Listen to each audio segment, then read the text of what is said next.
what happened to women, and not all, but most, I'll say age 55 and down. They seem to be empty and shallow. And yeah. I don't know why I laughed about that, but it's true. It's a lack of recognition. And demanding, and they have issues. What happened to them? One word, feminism. I would say modern feminism has really thrown a big monkey wrench into this whole relationship between men and women, unfortunately. And you know who's hurting the most? Women are at the end of the day. Yeah. Men are hurting a lot because of feminism, and I'm sure we'll get into that. Right. But women are, and they're not realizing. The thing is, they're not realizing that they're actually the ones that are hurting themselves. And you know, they're striving so much to be equal with a man in every way, shape, or form, and they're actually ruining the very things that men used to revere about them and used to cherish about them. Yeah. And they're making it not just about equality, but about superiority. Yes, guys, welcome to Culture War. This interview is very interesting. Do not miss any part of this interview, because here Jesse was interviewing a dating coach, very experienced dating coach, and she exposed feminism for what it is. We all know feminism has hurt not only men, but hurt women as well. And she's going to be explaining all these things to us, to everyone, to you here right in this video. So I want you to enjoy, but please, if you've not subscribed to the channel, what are you waiting for? Hit the subscribe button and turn on the notification bell to get more videos like this. So without further ado, let's get straight into the video. Welcome to the Fallen States. I'm Jesse Lee Peterson. A lot of men want a relationship, but it's difficult approaching women. I have with me matchmaker and love and relationship coach, Deanna Lorraine. Thank you for coming. Thank you for having me. How did you become a matchmaker / relationship coach? My parents got divorced when I was 9 years old, and it was a really hard divorce. And then my mom remarried. 10 years later, unfortunately, they went through another divorce. And so for me, growing up with that, and I was starting to see the demise of relationships all around me. You know, kids at my school, their parents were getting divorced. It just started becoming more mainstream. And I realized that this is something that, wow, I mean, I want to help change no matter what. You know, I want to see how I can prevent divorce, how I can make a dent in creating healthier, better, loving relationships with people, and in having people choose the right partner to begin with, so they don't have a relationship where it's faced with divorce. You're not married, right? I'm not married. Have you ever been married? No, I have not. You want to be married? Yes, of course. You do? You want to get married? Yes, I do. And what type I still believe in marriage, yeah. Yeah, me too. Yeah. What type of man are you looking for, you would like to have? Are you matchmaking me? I'm looking for a man who's a match for me. You know, he's someone who's intelligent and ambitious, and someone who's deep. I'm looking for someone who's also spiritual and shares my values around spirituality. For me, I'm more of a traditionalist, and it's hard to find men these days, and women, who value more traditional values. And so do you mostly advise men or women, or is it equal? Oh, yeah, okay. It's about equal. Although it's about a 60-40% split, a little bit more men than women. Guess what, guys? We hit 10K subscribers. Yay! Congratulations to every single one of us. It's not been an easy journey. In less than a year, we hit 10K subscribers. This is a great feat. So I want to say a big thank you to everyone. And we will not relent. We'll keep pushing more of these videos, so we can keep fighting the woke narrative. A big thank you to Uncle Peterson, Jesse Lee Peterson, because his content is majorly the reason why we're here today, why we've gotten to achieved what we have achieved in this particular channel. So I say a big thank you to Jesse Lee. Courtesy of Jesse Lee is a mentor to this channel, a mentor to me.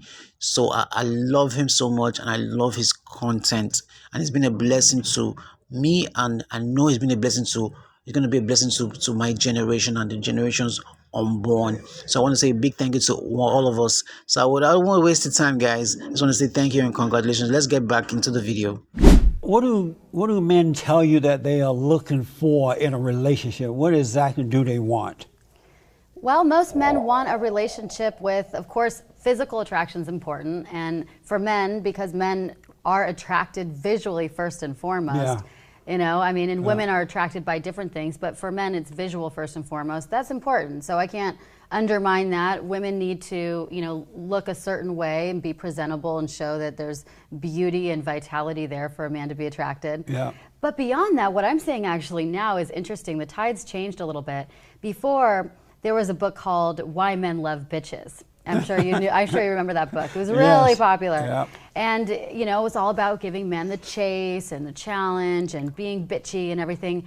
Now the tide's changed a little bit, and men are actually so tired of bitches. Yes. The second That's thing right. that they want, that they say that they're so, that they want visually, you know, they want to be attracted, of course. Secondly, they're like, can you just find me like a nice girl who's not bitchy, who is not so entitled and who doesn't act so, you know, demeaning. Like, you know, a lot of guys don't want this super feminist kind of woman. Right. So niceness is actually, it's falling in number 2. And then someone who's a good conversationalist and someone who can be supportive of him.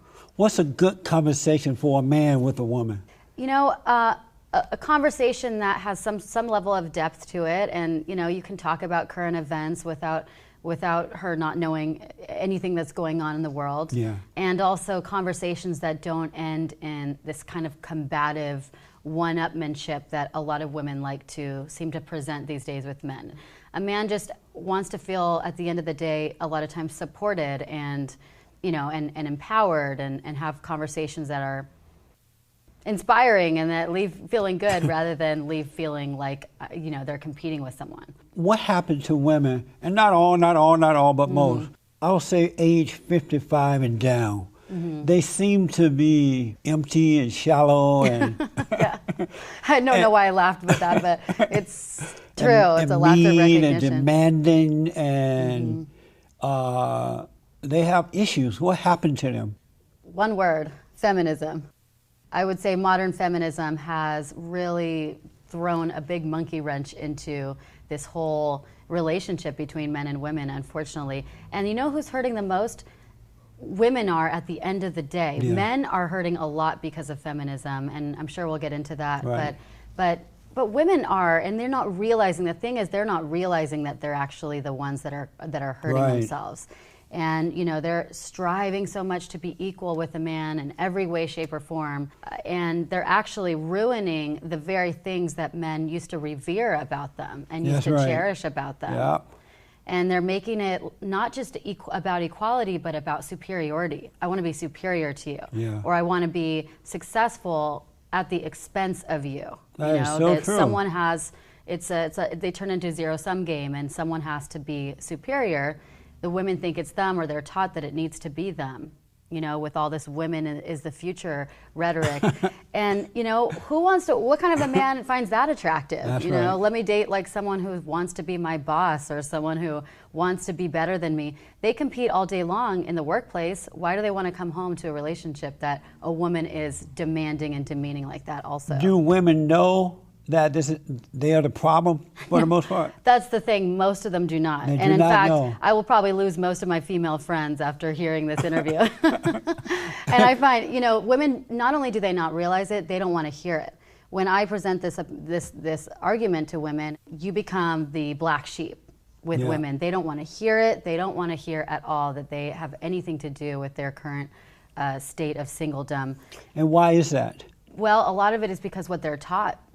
You know, they're taught from a young age, and in these kind of bullcrap studies like gender studies and women's studies, no offense to someone who went through those programs, but, you know, a lot of it is really just teaching you that the patriarchy is prevalent and it's bad, and, you know, men are the oppressors and you are the oppressed. And so when you just get, you know, taught that, indoctrinated with that, they don't want to hear any other way.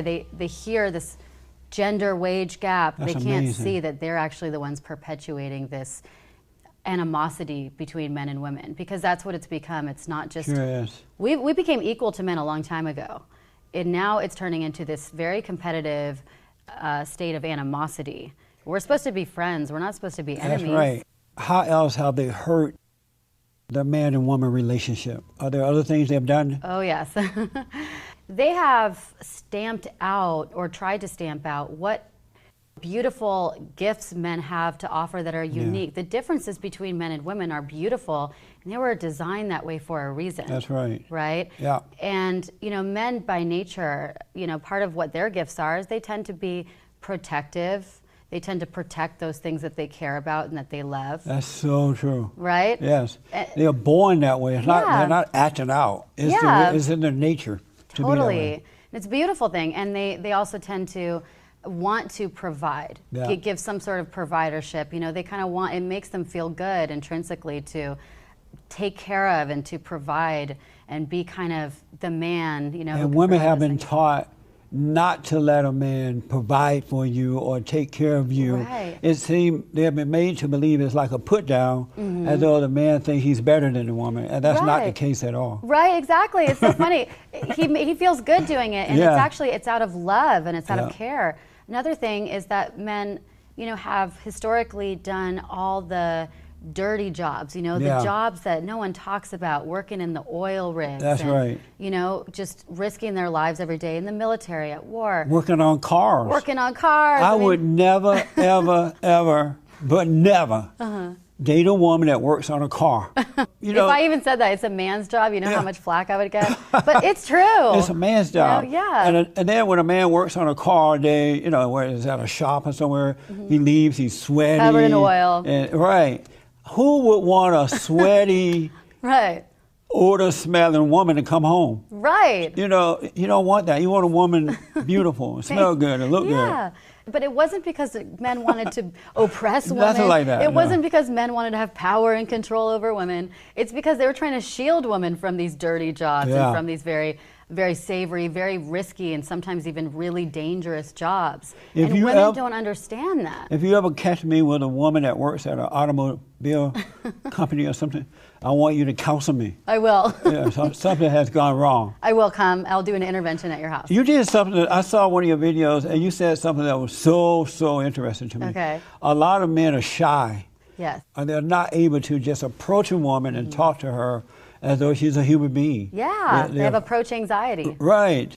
And you gave advice to shy men. Tell us some of the advice that you give out to shy men. Yeah, sure. Describe first what a shy man is. A shy man is a man who is introverted. You know, he tends to be more introverted, and he just has a problem approaching and talking to women, and often with people in general. Like he's scared. Yeah. He's scared of them. He's scared of rejection. He's scared of possible embarrassment, and he can't get himself to just make that initial approach. Right. Or more than that. And by the way, there's a lot of contributors to why there are more shy men these days.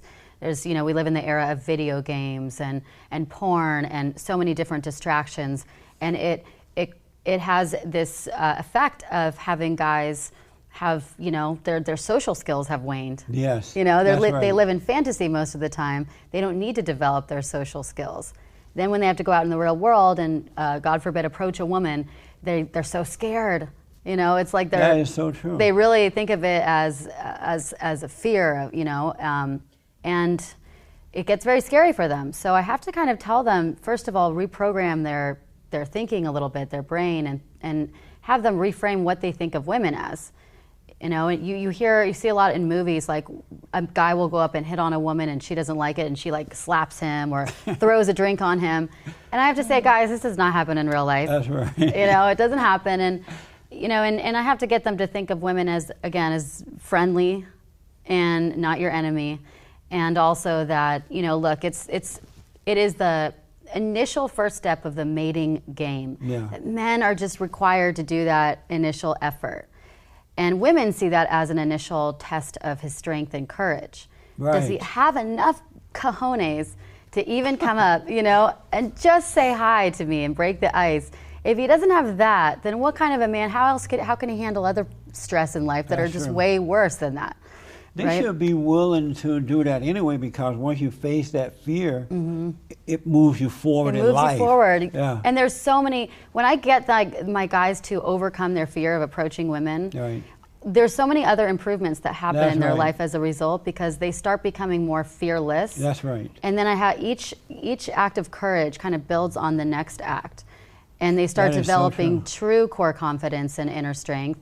And then they look back and they're like, wow, I can't believe I was afraid to approach a woman That's at some right. point, you know, and then they start, it builds on it, and that's how they build true confidence. The darndest thing I ever seen is men nowadays, Mm-hmm. because it wasn't like that when I was growing up. You know, we didn't have computers, so we had to go out and meet Right, you them. had to, right? Yeah, they are afraid of women. Yeah. It's like they approach them as though they're approaching their mothers. Yes, that's a great observation. Yeah. That's true. And why is that?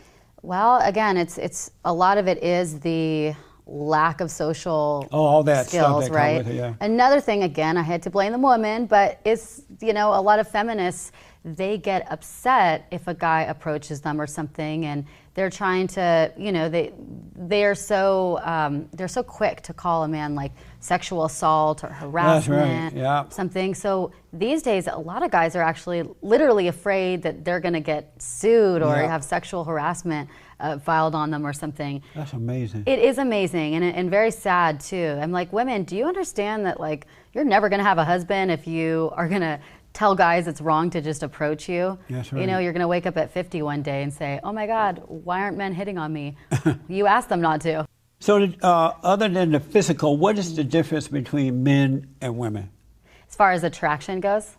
Yeah, whatever it is. So basically for women, so men, the first and most important thing is visual. Right. But it's not just, this goes back to our survival goals, right? So it's not just about physical, that would be superficial. But for the man, when they first see a woman, it's totally about physical. Yeah, it's about physical. They don't care about your brains. Yes, true. They don't care if you know how to cook or not. Right. They totally see physical. Yes. And that's fine, right? It's fine because it's survival. So Right. but why it's physical though, the reason why it's because men are wired to reproduce. That's right. Right? So their goal is reproduction. So signs of reproduction for them, physical signs are beauty, youth, vitality, you know, whether she's in good health or whether she's obese. Those kinds of things trigger to a man, okay, good reproductive material. Right. You know? Whereas for women, the goal is also reproduction, but it's also survival. So when she's looking at a man, the first thing she notices is not his looks. The thing that keeps her attracted is not his looks. It Really? is signs of, can this guy protect? Is this guy a good fit mate to reproduce with? But it's not about his looks, it's more about That's amazing. protectorship. Can he protect me and my offspring with him? We're thinking 10 steps ahead, of course. Can he provide a roof over our head? Can he help us survive? So the average You know? woman is thinking that nowadays when they see a man. Yes, and it's not thinking, it's actually mostly unconscious. Just like your unconscious reaction to a hot girl who walks by, you're not necessarily thinking reproductive material and No, all these things. that's right. You're just attracted. That's right. Women are attracted to signs of protectorship, providership, and reproduction, and that's why we're typically attracted to a guy who displays signs of strength, of success, leadership, boldness, those traits that I talked about, balls. You know, why we're attracted to that goes deeper. We're wired to seek that out for survival. And you can call women shallow for seeking those things out, but you can also call men shallow too if you're going to go that route. And it's actually the way we are designed. It's nothing shallow about it. It's actually really smart. And a hot girl to a man is a smart and successful or strong man to a woman. And that's why you can see really unattractive looking guys walking around with gorgeous women. Why can they get that women? Yeah, You know, that's it's true. not the same way for guys. It's usually because he's somehow a powerful man, or he's a smart man, he's a funny man, he's a strong man, he's showing those kind of warrior traits. When you were breaking down the ball situation, it reminded me of Donald Trump. Yes. Does it remind you of him? Absolutely. He has all those balls. All the balls. And then some. And then some. He has balls bigger than Texas. There's an organization or a movement called Mgtow. Mgtow? You heard of that? Yes. Men going their own way. What do you think about that group? Or men who are doing that? It's a hard thing to admit, but it's understandable why they would choose to go their own way. And that's what's scary, is there's actually a rational reason why they would do that. If you're being told all your life that you are bad Yeah. and wrong just for being a man, and that you have toxic masculinity for being a man, and that, you know, women, there's this famous feminist expression that, you know, a woman needs a man just like a fish needs a bicycle. And that men are basically useless. And that men are terrible, and that, you know, women are superior. How would you feel? I mean, you know, you're not going to feel that attracted to a woman or care to be loving towards her or romantic towards her.